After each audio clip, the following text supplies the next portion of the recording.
Hello दोस्तों, हम कक्षा 10 के विज्ञान के प्रथम पाठ के अभ्यास प्रश्न कर रहे थे। उसमें से कुछ प्रश्न रह गए थे, तो उन प्रश्नों को अब हम हल करते हैं। प्रश्न नंबर 9 है, यहाँ देखिए कि ऊष्माक्षेपी और ऊष्माशोषी अभिक्रिया का क्या अर्थ है।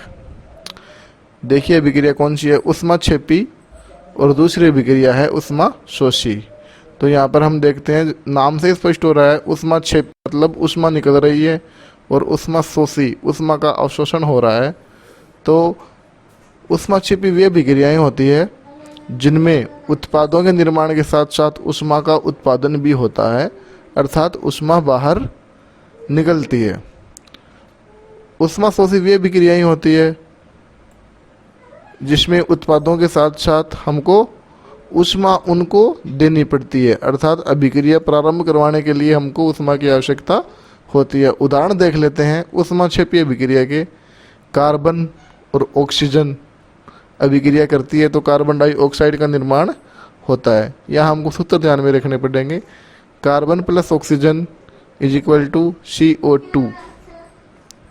दूसरी अभिक्रिया है CaO, कैल्शियम ऑक्साइड और जल दोनों मिलकर कैल्शियम हाइड्रोक्साइड बनाएंगे और साथ में ऊष्मा निकलेगी।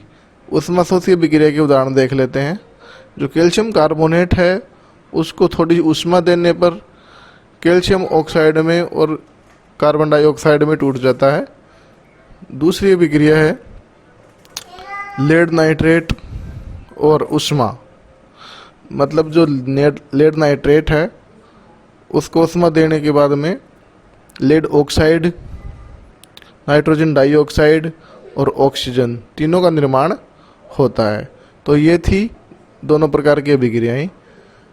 अगला प्रश्न है, श्वसन को ऊष्माक्षेपी अभिक्रिया क्यों कहते हैं। बहुत ही अच्छा प्रश्न है। तो जो श्वसन होता है उसमें ग्लूकोज का दहन होता है।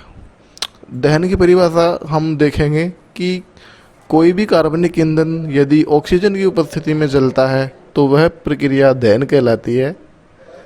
और यहाँ ग्लूकोज है तो ग्लूकोज को ऑक्सीजन की उपस्थिति में जलाया जाता है तो कार्बन डाइऑक्साइड, जल और ऊर्जा निकलती है। तो यहाँ पर देखिए जो ऊर्जा निकल रही है, इस ऊर्जा के कारण ही जो श्वसन है वो ऊष्माक्षेपी अभिक्रिया कहलाएगा। इसके बाद में आगे चलते हैं। अगला प्रश्न, वियोजन अभिक्रिया को संयोजन अभिक्रिया के विपरीत क्यों कहा जाता है। इन अभिक्रियाओं के लिए समीकरण भी लिखिए। तो देखो वियोजन अभिक्रिया जो होती है वो संयोजन के विपरीत होती है। जैसा कि प्रश्न में दिया है, वियोजन में कोई भी यौगिक होता है वो अपने घटकों में टूटता है, जबकि संयोजन अभिक्रिया में दो घटक मिलके एक तीसरे यौगिक का निर्माण करते हैं। पहला है इसमें उदाहरण कि अपना जो कैल्शियम कार्बोनेट है उसको जब गर्म किया जाता है तो कैल्शियम ऑक्साइड और कार्बन डाइऑक्साइड बनती है। ये तो है वियोजन अभिक्रिया का उदाहरण। संयोजन अभिक्रिया का उदाहरण देखते हैं हम कि जो कैल्शियम ऑक्साइड है और जल, कैल्शियम ऑक्साइड और जल को आपस में मिलाया जाता है तो हमको कैल्शियम हाइड्रोक्साइड और ऊष्मा कुछ मात्रा में मिलती है। तो ये संयोजन अभिक्रिया के बिल्कुल ठीक उल्टा है। यदि इस अभिक्रिया को हम विपरीत दिशा में चला दें तो हमको पहले वाला जो पदार्थ है वो मिल जाएगा। अगला प्रश्न है, उन वियोजन अभिक्रियाओं के एक एक समीकरण लिखिए जिसमें ऊष्मा, प्रकाश और विद्युत के रूप में ऊर्जा प्रदान की जाती है। तो पहली अभिक्रिया है इसमें ऊष्मीय वियोजन अभिक्रिया। ऊष्मीय वियोजन अभिक्रिया क्या होती है, जिसमें वियोजन के रूप में किसी पदार्थ का वियोजन करना है, किसी पदार्थ को तोड़ना है तो उसमें ताप का उपयोग किया जाता है। उसको ऊष्मीय वियोजन अभिक्रिया कहते हैं। उदाहरण के लिए जो पहले वाली अभिक्रिया थोड़ी देर पहले हमने पढ़ी थी, जो चूना पत्थर होता है उसको गर्म करते हैं तो कैल्शियम ऑक्साइड में वो बदल जाता है। उसके बाद में दूसरा है प्रकाशीय वियोजन अभिक्रिया।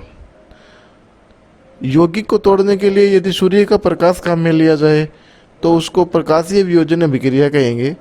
जैसे हमारे पास सिल्वर क्लोराइड के 2 अणु हैं, उसको प्रकाश की उपस्थिति में हमने रख दिया, तो यहाँ पर हमको 2 अणु सिल्वर के और 1 अणु क्लोराइड का मिल जाएगा। अगला उदाहरण है विद्युतीय वियोजन अभिक्रिया।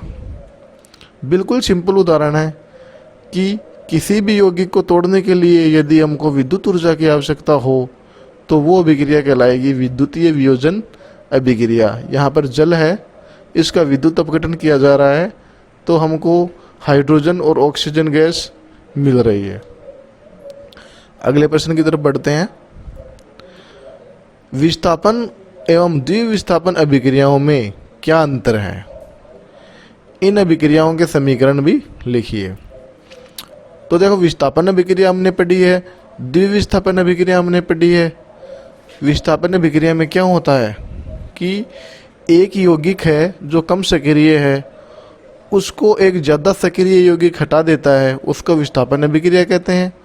और द्विविस्थापन अभिक्रिया क्या होती है कि वह अभिक्रिया जिसमें 2 तत्व परस्पर एक दूसरे का स्थान ले लेते हैं, उसको द्विविस्थापन अभिक्रिया कहते हैं। यहाँ पर देख लीजिए, परिभाषा तो मैंने बता दी।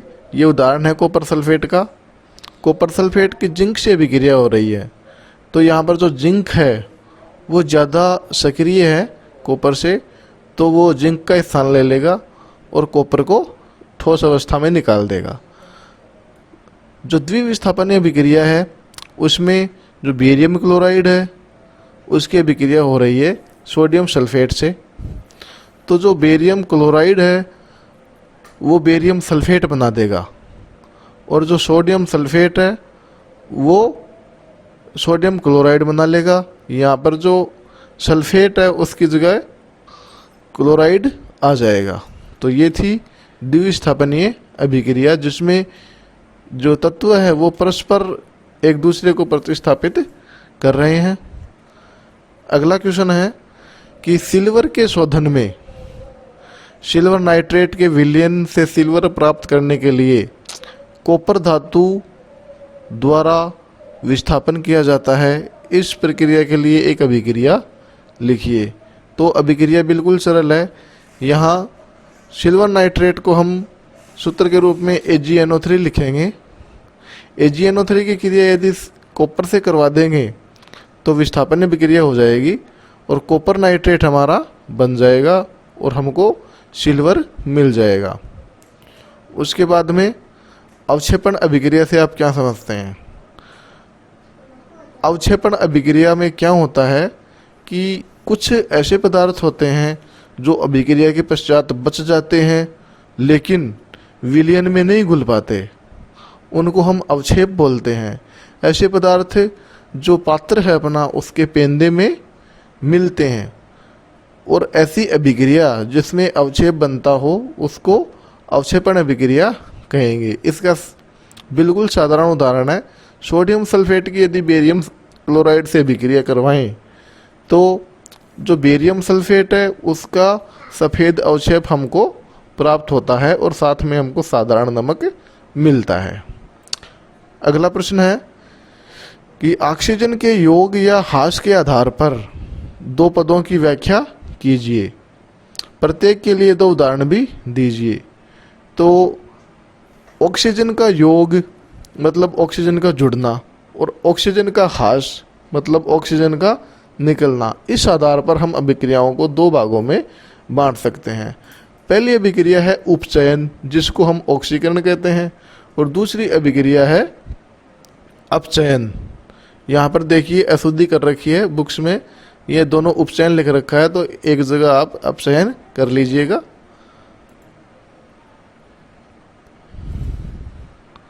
यहाँ पर हम देखेंगे कि एक तो है ऑक्सीकरण और दूसरा है अपचयन। तो ऑक्सीकरण में क्या होता है, जहाँ पर ऑक्सीजन का योग होता है उसको ऑक्सीकरण कहते हैं। जैसे हमारा मैग्नीशियम धातु है, उसमें ऑक्सीजन हमने जोड़ दी तो मैग्नीशियम ऑक्साइड बन गया। कार्बन हमारा धातु है, उसमें हमने ऑक्सीजन जोड़ दी तो कार्बन डाइऑक्साइड बन गया। अगला है अपचयन, तो वह रासायनिक अभिक्रिया जिसमें ऑक्सीजन का ह्रास हो, मतलब ऑक्सीजन बाहर निकले, उसको हम अपचयन बोलेंगे। जैसे कॉपर ऑक्साइड है, उसकी क्रिया अपन ने हाइड्रोजन से करवा दी तो कॉपर रह गया और जल बन गया। तो यहाँ जो कॉपर ऑक्साइड है उससे ऑक्सीजन का ह्रास हो गया और ये क्रिया अपचयन कहलाई। वैसे ही जिंक ऑक्साइड से जिंक बन गया, तो ये भी अपचयन का उदाहरण है। अगला प्रश्न है, एक भूरे रंग का चमकदार तत्व अक्ष को वायु की उपस्थिति में गर्म करने पर वह काले रंग का हो जाता है। तो इस तत्व अक्ष एवं उस काले रंग के यौगिक का नाम बताइए। तो देखिए यहाँ पर क्या निशानी दे रखी है कि भूरे रंग का चमकदार तत्व है। अब चमकदार से ये स्पष्ट हो गया कि धातुओं में चमक मिलती है। तो इतना हमको निश्चित हो जाना है कि जो भी तत्व होगा वो धातु ही होगा। तो ये उत्तर देखेंगे कि यहाँ ये अक्ष है, ये कॉपर है, तो कॉपर की ऑक्सीजन से विक्रिया कराएंगे तो क्यूप्रिक ऑक्साइड बनाएगा और ये काले रंग का होगा।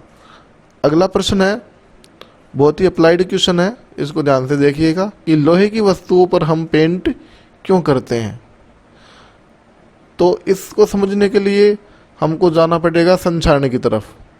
हम जानते हैं कि यदि लोहे को आर्द्र वायुमंडल में रखा जाए तो वो वायुमंडल की जो ऑक्सीजन है और नमी है वायुमंडल की, उससे क्रिया करके जो फेरस और फेरिक ऑक्साइड जो यौगिक हैं उनका निर्माण कर लेता है और उनको हम जंग के रूप में जानते हैं। तो उन दोनों यौगिकों का निर्माण न हो, उससे बचाने के लिए हम उसको पेंट करते हैं। अगला प्रश्न है, तेल एवं वसा युक्त खाद्य पदार्थों को नाइट्रोजन से प्रभावित क्यों किया जाता है। इसमें ये देखेंगे कि तेल और वसायुक्त जो खाद्य पदार्थ हैं वो नाइट्रोजन से युक्त होते हैं, क्योंकि नाइट्रोजन एक अक्रिय गैस होती है तथा नाइट्रोजन गैस खाद्य पदार्थों को ऑक्सीकृत होने से भी रोकती है, इसलिए उसको नाइट्रोजन से प्रभावित किया जाता है। अगला प्रश्न है, टिप्पणी लिखवाई, एक तो संक्षारण और एक विकृत गंधिता। तो संक्षारण का थोड़ी देर पहले ही प्रश्न आया था कि धातु को वायुमंडल में छोड़ दिया जाए तो ये नमी से क्रिया करके संक्षारित हो जाती है, इसको हम संक्षारण कहते हैं। जैसे लोहे के ऊपर जंग लगना, यहाँ लोहे का उदाहरण दे रखा है, लेकिन इसमें हम कॉपर का भी उदाहरण ले सकते हैं, चांदी का भी उदाहरण ले सकते हैं, सारी मेटल्स का उदाहरण ले सकते हैं। अगला है विकृत गंधिता। तो विकृत गंधिता को हम इस प्रकार से समझेंगे कि जो वसायुक्त खाद्य पदार्थ होता है जिसमें तेल या चिकनाई हो, उसको वायुमंडल में खुला छोड़ने पर वो ऑक्सीकृत हो जाते हैं और उनकी जो गंध है वो परिवर्तित हो जाती है, और इसी गंध के परिवर्तन के कारण ये जो इनका गुण है ये विकृत गंधिता कहलाता है। तो ये क्वेश्चन हो गए। अब कुछ रिक्त स्थानों वाले प्रश्न और देख लेते हैं जो परीक्षा की दृष्टि से इम्पोर्टेंट है। यहाँ पर एक खाली स्थान है दिया है, अभिक्रियाओं में किसी यौगिक तत्व को उससे अधिक क्रियाशील तत्व विस्थापित कर देता है। तो यहाँ पर देखिए ये जो खाली स्थान है हमको सीधा विस्थापन अभिक्रिया की तरफ ले जा रहा है, क्योंकि उसमें एक जो कम क्रियाशील तत्व होता है या यौगिक होता है वो अधिक क्रियाशील यौगिक के द्वारा विस्थापित हो जाता है। उसके बाद में रासायनिक अभिकारकों के नियम को संतुष्ट करने के लिए अभिक्रिया संतुलित की जाती है। तो देखो अभिक्रिया को संतुलित क्यों करते हैं। हम जानते हैं कि जो द्रव्यमान होता है वो न तो पैदा किया जा सकता है और न ही उसको नष्ट किया जा सकता है, और ये नियम होता है द्रव्यमान संरक्षण का नियम। इसलिए द्रव्यमान संरक्षण के नियम को बनाए रखने के लिए उनको संतुलित किया जाता है। अगला खाली स्थान है, किसी पदार्थ से हाइड्रोजन का उत्सर्जन क्या कहलाता है। हाइड्रोजन का उत्सर्जन या ऑक्सीजन का जुड़ाव, ध्यान रखना हमको, हाइड्रोजन का उत्सर्जन या ऑक्सीजन का जुड़ाव ऑक्सीकरण कहलाता है, जिसको हम उपचयन भी बोलते हैं। अगला प्रश्न है, संतुलित रासायनिक समीकरण में अभिकारकों तथा उत्पादों में विभिन्न तत्वों के परमाणुओं की संख्या बिल्कुल क्या रहती है, समान रहती है। किसी रासायनिक अभिक्रिया में तत्वों और यौगिकों को शब्द के स्थान पर उनके सूत्रों एवं संकेतों से निरूपित करने से प्राप्त समीकरण को कौन सा समीकरण बोलेंगे, रासायनिक समीकरण। बिल्कुल सरल है। अभिक्रिया जिसमें ऊष्मा निकलती है ऊष्मा क्षेपी, और जिसमें ऊष्मा अवशोषित होती है उसको ऊष्मा शोषी अभिक्रिया कहते हैं। अगला प्रश्न है कि नीचे की तरफ संकेत करते हुए तीर का निशान किस में प्रदर्शित करेंगे। तो थोड़ी देर पहले हमने अवक्षेपण अभिक्रिया पढ़ी थी, तो उसमें अवक्षेप को दर्शाने के लिए तीर के निशान को नीचे लगा देते हैं, तो इसमें अवक्षेपण अभिक्रिया आ जाएगी। किसी पदार्थ से ऑक्सीजन का योग ऑक्सीकरण कहलाता है। रासायनिक अभिक्रिया में बने नए पदार्थ उत्पाद कहलाते हैं। वे पदार्थ जो संयोग करते हैं अथवा अभिक्रिया करते हैं अभिकारक कहलाते हैं।